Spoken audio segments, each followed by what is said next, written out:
കൊടുക്കില്ല എന്നല്ല സർക്കാർ നമ്മളോട് പറഞ്ഞത് ടിക്കറ്റ് എടുക്കണമെന്നാണ്.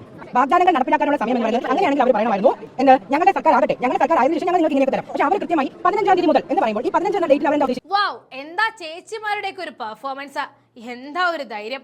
കരുത്തുറ്റ പെൺകരുത്ത് കാണിക്കാൻ നേരെ ചെന്ന് കയറിയത് KSRTC ബസ്സിലേക്ക്.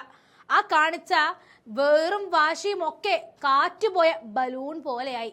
UDF പ്രകടന പത്രികയിൽ പറഞ്ഞ KSRTC സൗജന്യ യാത്ര എന്തുകൊണ്ട് നടപ്പിലാക്കിയില്ല എന്ന് ചോദിച്ചുകൊണ്ട് മഹിളാ മോർച്ചയുടെ പെൺ രത്നങ്ങൾ കാണിച്ച പെർഫോമൻസിന് നിങ്ങൾക്കൊന്നും വയ്യേ എന്ന മട്ടിലായിരുന്നു കേരളം ഏറ്റെടുത്തത്.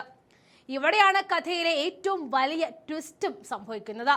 കേരളത്തിലെ പുതിയ സർക്കാർ അധികാരമേറ്റിട്ടില്ല.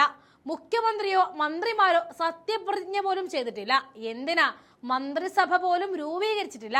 അപ്പോഴാണ് സമയം ഒരുപാട് വൈകിപ്പോയി, അല്പം കൂടി നേരത്തെ ആക്കാമായിരുന്നില്ലേ എന്ന് ചോദിക്കുന്ന മട്ടിൽ മഹിളാ മോർച്ച നേതാവ് നവ്യ ഹരിദാസിന്റെ നേതൃത്വത്തിൽ ചേച്ചിമാർ ടിക്കറ്റ് എടുക്കാതെ KSRTC ബസ്സിൽ കയറി പ്രതിഷേധിച്ചത്. 15-ാം തീയതി മുതൽ സൗജന്യ യാത്ര എന്നായിരുന്നു കോൺഗ്രസ് വാഗ്ദാനം. സത്യപ്രതിജ്ഞ വൈകിയത് ഞങ്ങളുടെ കുറ്റമല്ല, അതുകൊണ്ട് ഞങ്ങൾ ടിക്കറ്റ് എടുക്കില്ല എന്നായിരുന്നു മഹിളാ മോർച്ച നേതാക്കൾ വിളിച്ചു പറഞ്ഞത്. കേരളത്തിനൊപ്പം ഫലം വന്ന മറ്റ് സംസ്ഥാനങ്ങളിൽ സൗജന്യ യാത്ര തുടങ്ങിക്കഴിഞ്ഞ എന്നൊരു തള്ളും. ശരിയാണ്, അവിടെയൊക്കെ മന്ത്രിസഭ വന്നിട്ടുണ്ടാകും. ചേച്ചിമാരെ, ഇവിടെ മുഖ്യമന്ത്രിയെ പോലും തീരുമാനിക്കാൻ കൺഫ്യൂഷൻ ആയിരുന്ന സാഹചര്യത്തിൽ ഇത് നടത്തേണ്ട കാര്യമുണ്ടായിരുന്നില്ല. ഇതിനെയാണോ ഈ ബുദ്ധിക്കുറവ് എന്ന് പൊതുവെ നാട്ടുകാർ പറയുന്നത്? അതിപ്പോൾ നമ്മളായിട്ട് പ്രത്യേകം പറയേണ്ടതില്ലല്ലോ. BJP കോർ കമ്മിറ്റി തന്നെ അത് സമ്മതിച്ചു തന്നിട്ടുണ്ട്. പ്രശംസ കിട്ടുമെന്ന് കരുതി KSRTC ബസ്സിൽ കയറി പെർഫോമൻസ് കാട്ടിയ മഹിളാ മോർച്ചയ്ക്ക് സ്വന്തം കോട്ടയിൽ നിന്നും കിട്ടിയത് നല്ല പുളിച്ച ചീത്തയാണ്. BJP കോർ കമ്മിറ്റി യോഗത്തിൽ ഈ സമരത്തെ മണ്ടത്തരം എന്നാണ് മുതിർന്ന നേതാക്കൾ വിശേഷിപ്പിച്ചത്. സമരം നടത്തുവാൻ കൊടിയും പിടിച്ച് ഇറങ്ങിയ സംസ്ഥാന ജനറൽ സെക്രട്ടറി S. സുരേഷിനെ ലക്ഷ്യമിട്ടായിരുന്നു K. സുരേന്ദ്രനും V. മുരളീധരനും PC ജോർജും പത്മജ വേണുഗോപാലും അടക്കമുള്ളവർ വാളെടുത്തത്. സർക്കാർ രൂപീകരിക്കും മുൻപ് ഇങ്ങനെയാണോ സമരം നടത്തുന്നത് എന്ന് ചോദിച്ച അവർ ആഞ്ഞടിച്ചു. എന്നാൽ തമാശ അതല്ല. സംസ്ഥാന അധ്യക്ഷ രാജീവ് ചന്ദ്രശേഖരോ ഈ സമരത്തെക്കുറിച്ച് ഞാനൊന്നും അറിഞ്ഞിട്ടില്ലേ എന്ന മട്ടിൽ കയ്യും കെട്ടി നിന്നു. ഇതിനിടയിൽ സോഷ്യൽ മീഡിയയിൽ തരംഗമായത് തിരുവനന്തപുരത്തെ ഒരു വനിതാ കണ്ടക്ടറുടെ മാസ് പെർഫോമൻസ് ആയിരുന്നു.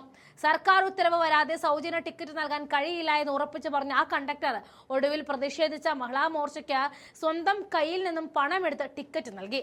അതായത്, നിങ്ങൾ സമരം ചെയ്തോ, പക്ഷേ എന്റെ KSRTCക്ക് നഷ്ടം വരാൻ ഞാൻ സമ്മതിക്കില്ല, നിങ്ങളുടെ ടിക്കറ്റ് കാശ് ഞാൻ തരാം എന്നൊരു കൊട്ടായിരുന്നു ആ ചേച്ചി കൊടുത്തത്. ഇതാണ് സ്ത്രീ ശക്തി എന്ന് പറയുന്നത്.